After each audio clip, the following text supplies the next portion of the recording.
ാണ് നമ്മൾ അനുസ്മരിക്കുന്നത്. ഇവര് നമുക്ക് കാണിച്ചു തന്ന വഴിയാണ് സമസ്ത കേരള ജമിയത്തുൽ ഉലമ. അതുകൊണ്ടിട്ട് സമസ്ത കേരള ജമിയത്തുൽ ഉലമയിൽ ഉറച്ചു നിൽക്കണം.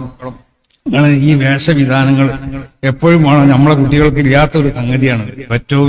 മറ്റൊരു അടുക്കളയിൽ നിന്ന് വരെ തരീകെട്ടിട്ടു. നമ്മൾക്ക് അതുപോലെ അടുക്കളയിൽ നിന്ന് നമ്മൾ കെട്ടണ്ടില്ല, പുറത്തിറങ്ങിയാലും കെട്ടണ്ടേ. അപ്പോ നമ്മള് അത് ഈ തരീകെട്ടും നമ്മളെ ഈ സയ്യ് എന്ന് പറഞ്ഞത് ഒരു പ്രത്യേക സംഗതിയാണ്. മറ്റേ പുളിക്കല് മുമ്പ് അഹമ്മദ് കുട്ടി മൗലവി എന്ന് തന്നെ ഒരാൾ മരിച്ചപ്പോൾ TV അബൂലൈല എന്ന് പറഞ്ഞ വലിയൊരു ഷായറിനെ അവര് മരിച്ചു.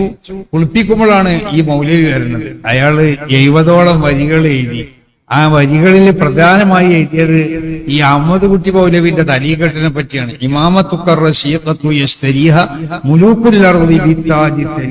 നിങ്ങളെ ഈ ചൊർക്കുള്ള ഈ വണ്ണമായ തരീഖത്ത് നാട്ടുരാജാക്കന്മാർ കണ്ടാൽ അവർക്ക് വൈദികമായി കിട്ടിയ അവരെ ആ താജ് കൊടുത്തുകൊണ്ട് അവർ വാങ്ങുന്നു. അത്ര ഉഷാറുള്ള ആ തരീഖത്തിനെ വർണ്ണിച്ചത് അങ്ങനെയാണ്.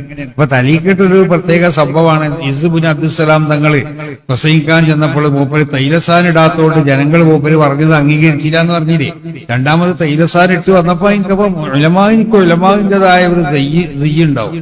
ആ സിയ്യ് നമ്മൾക്ക് ഉണ്ടാവണം, നമ്മൾ ആദരിക്കപ്പെടാനും നമ്മൾ പറയുന്നത് സ്വീകരിക്കപ്പെടാനൊക്കെ. എന്നാലേ മസല അറിഞ്ഞാലും ഒരു വില ഉണ്ടാവുള്ളൂ, അല്ലെങ്കിൽ അതിനൊരു വില ഉണ്ടാവില്ല. അപ്പൊ ജനങ്ങൾക്ക് ഓരോ പ്രദേശത്തും ഓരോ സിയ്യുകളാണ്. ഈ കാരണം നമ്മൾ ഇവിടുത്തെ സിയ്യാണ് നമ്മളെ ഉസ്താദന്മാർക്കൊക്കെ ഉള്ള സിയ്യ്. ഈ സിയ്യ് നമുക്ക് എപ്പോഴും ഉണ്ടാവണം. സമസ്ത കേരള ജമിയത്തുൽ ഉലമയുടെ പ്രവർത്തനത്തിൽ നിങ്ങളൊക്കെ വളരെ ശക്തരായി കൊണ്ടിട്ട് പ്രവർത്തിക്കണം. പിന്നീട് നേതൃത്വ സ്ഥാനത്തേക്ക് വരാനുള്ളവരാണെന്ന് മനസ്സിലാക്കണം.